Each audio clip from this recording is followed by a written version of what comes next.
Good morning, children. Sairam. Children, today I'm starting with the chemical properties of haloalkanes. Now, children, haloalkanes can show three types of chemical reactions. The first one is nucleophilic substitution reaction, in which a nucleophile replaces the halogen from haloalkane.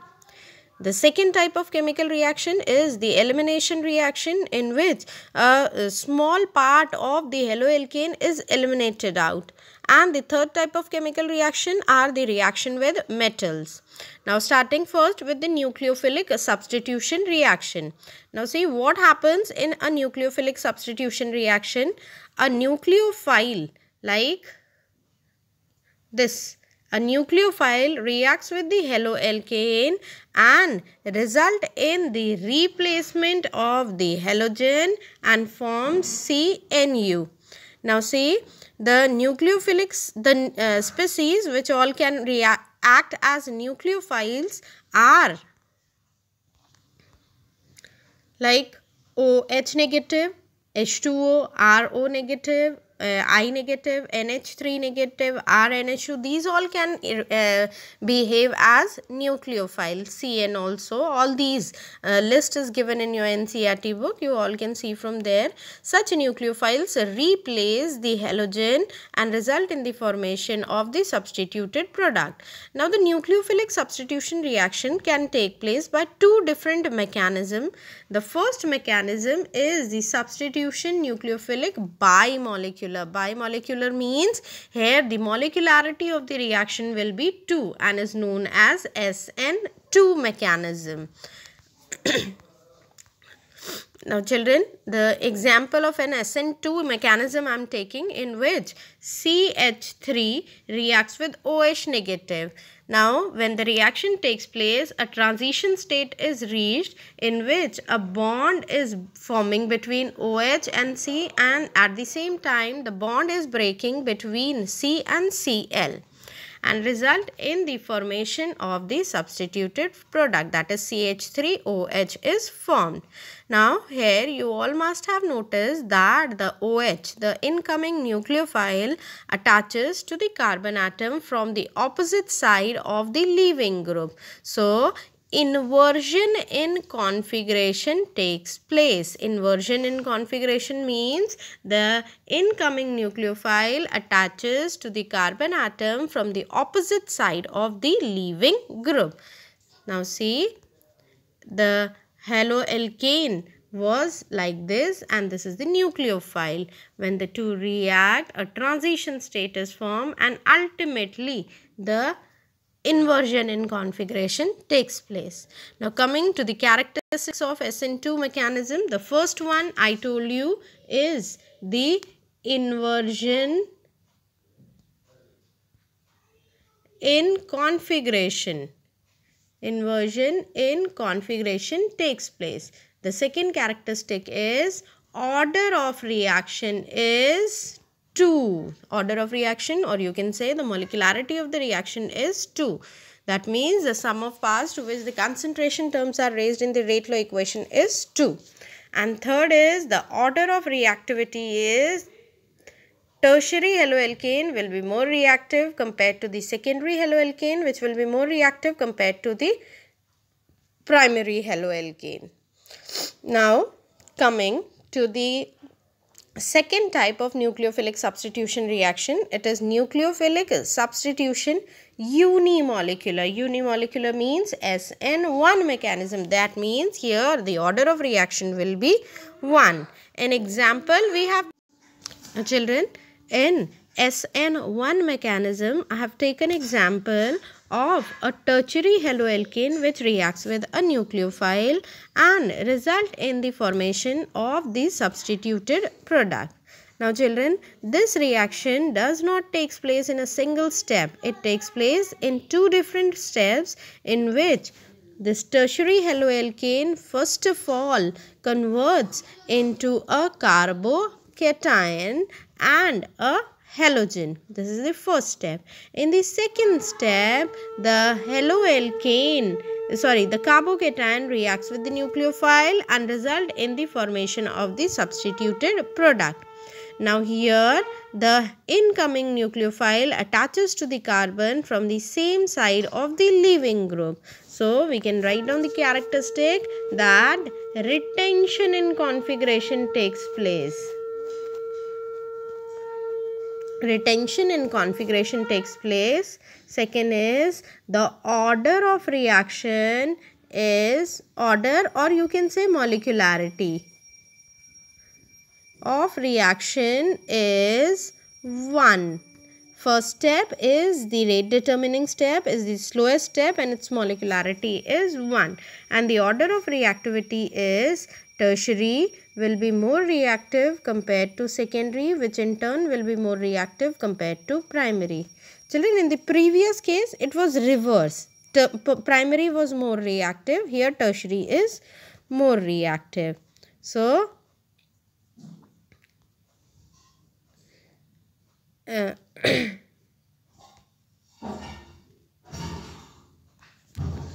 now coming to one question. In the following pair of halogen compounds, which would undergo SN2 reaction faster? Either this or this. Which one of the two will go SN2 mechanism faster? Now see, in SN2 mechanism, primary is more reactive. You have to check which one is primary. So this haloalkane, the above one, is primary, so therefore it undergoes SN1 mechanism faster, this one. Now in these two, I and Cl, now you have to remember the bond between C and I, and C and Cl. Which bond will be stronger? This bond will be stronger because the size of Cl is small, so extent of overlapping is more, and Ci bond is weaker, it can break easily. So whenever such question comes, then the bond which breaks easily will undergo the reaction faster.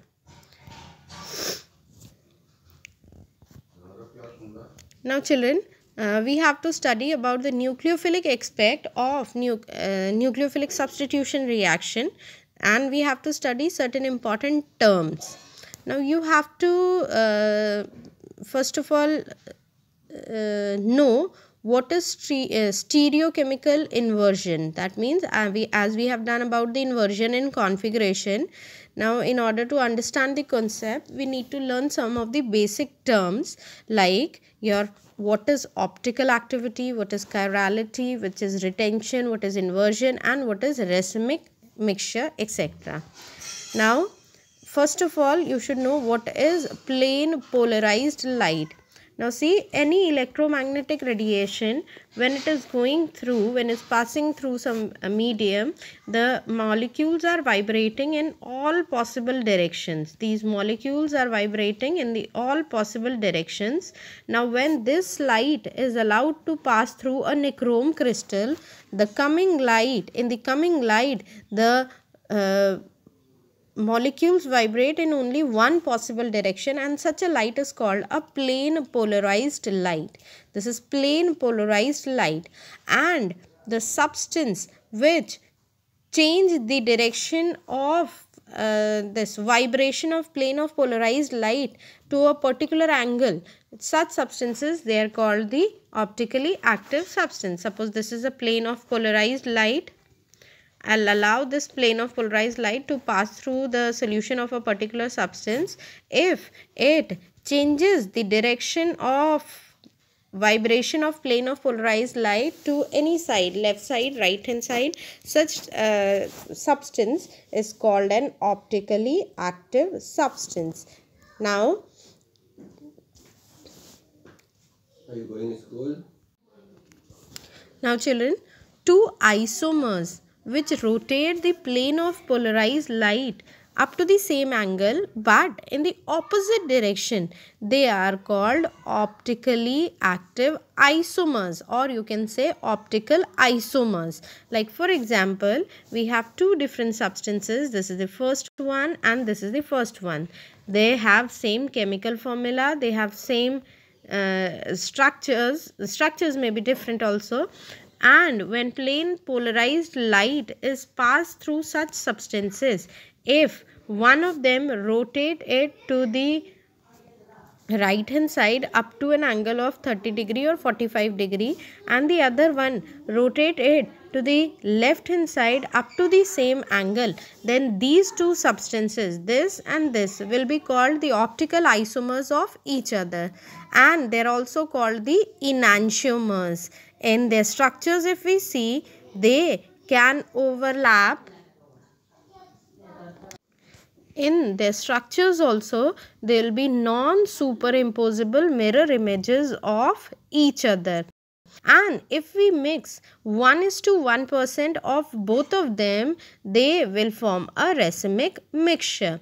Like our hand is a non-superimposable mirror image of each other. That means they look similar, but they cannot overlap each other. These objects are also called the chiral objects. But if we see the other diagram here, this circle and this circle are the mirror image of each other, but they will overlap. So they are called non-chiral objects, and they will superimpose each other. So such substances which are chiral, they are mostly optically active.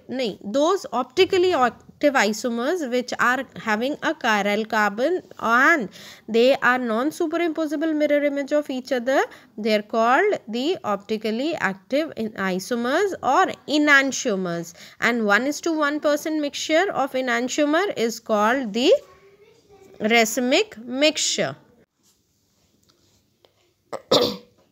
See here, racemic mixture is 1:1% mixture of dextro and levorotatory isomer. That means dextro-rotatory means which rotate to the right hand side, and levorotatory means which rotate to the left hand side.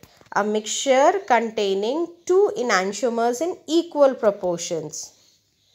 Two enantiomers in equal proportions have zero optical activity. That means the two, if they are present in equal proportion, they will not rotate the plane of polarized light, and they will have zero optical rotation, and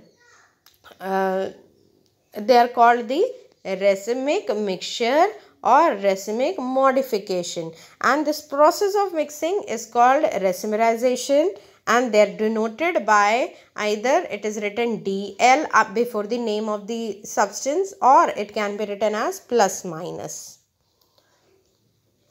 Now a question is there: identify chiral and achiral molecule in each of the following compounds. Now see, chiral and achiral molecules you have to identify. Now in these two, the first one, if we see this and this, chiral means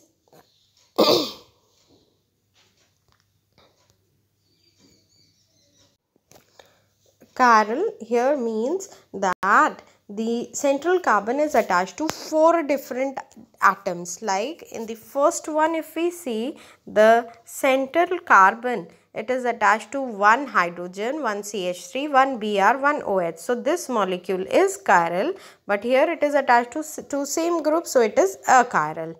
The first one is the answer. Now coming to this, here in this compound, if we see this carbon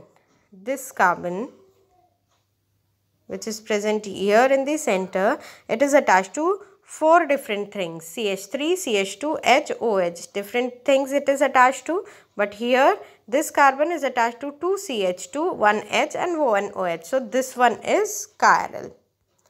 Now coming to the third compound, here if we see this carbon, it is attached to 1 CH3, 1 H, 1 CH2 and 1 Br. So this is chiral carbon. Retention in configuration and inversion in configuration, as I have already explained, that retention in configuration means the incoming nucleophile is attaching from the same side of the leaving group, and inversion in configuration means the incoming nucleophile attaches from the opposite side of the leaving group. Now the second type of chemical reaction we have to study, which the haloalkanes show, is the elimination reaction. There is only one example of elimination reaction in your NCERT book, in which a haloalkane reacts with a nucleophile, but in this reaction, the reaction takes place in such a manner that the halogen takes back its electron pair, and it goes out. Along with that, the nucleophile attaches with one of the hydrogen and it also goes out. Nucleophile and halogen goes out. The nucleophile and hydrogen goes out. The halogen goes out and result in the formation of an alkene. This reaction is called beta elimination reaction, and it generally takes place in presence of the alcoholic potassium hydroxide. Now the reaction I am writing for you in this.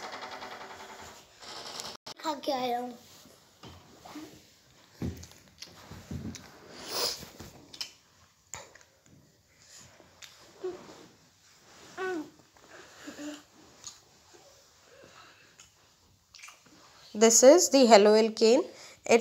When it reacts with alcoholic solution of potassium hydroxide, then potassium hydroxide breaks down to give OH negative. OH negative is a nucleophile, but this OH negative will combine with one of the hydrogen and result in the formation of H2O.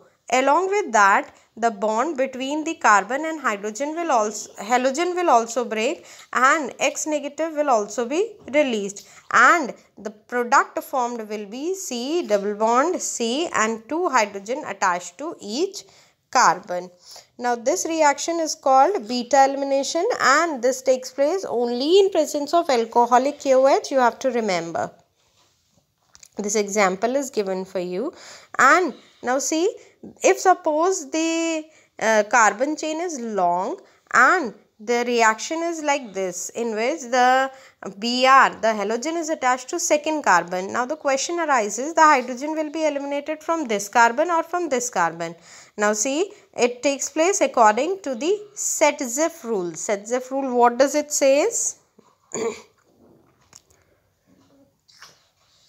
In dehydrohalogenation reaction, dehydro, that means water and halogen are coming out, the preferred product is that alkene which has greater number of alkyl doubly bonded carbon atom. That means the product will be this, in which the hydrogen is going from that carbon which is attached to more number of carbon atoms, and a very less amount of this product will be formed, in which the hydrogen has gone from that carbon which has lesser number of carbon atom. Here it is going from higher number of carbon atom. Now this was the elimination reaction. Now the third type of chemical reaction which the haloalkanes can show are the reaction with metals. Now reaction with metals, when metal and carbon bond is formed, such compound are called the organometallic compound. An important, very important organometallic compound is the Grignard reagent, which is formed when a haloalkane reacts with magnesium in presence of dry ether. Then magnesium comes here in between of the carbon and the halogen, and this compound is known as ethyl magnesium bromide, which is a Grignard reagent. Now in Grignard reagent, the carbon magnesium bond has got covalent character, but it is highly polarized. If we see the bond, there is a partial negative charge on carbon atom, a partial positive charge on magnesium, and a partial negative charge again on the halogen. Now these Grignard reagents are highly reactive, and they react with any source of proton to give hydrocarbon. Like for example, when it comes in contact with water, it forms hydrocarbon, and magnesium hydroxy chloride or whatever bromide is there. An important reaction of this type, another type, that is reaction with metal, is the Woods reaction, in which haloalkane react with sodium in presence of dry ether and result in the formation of the hydrocarbon containing twice the number of carbon atom present in the haloalkane. This Woods reaction we have done in 11th standard also. Now children, for today I'll wind up with this, and in the next presentation we'll start with the reactions of haloarenes. Thank you and Sai Ram.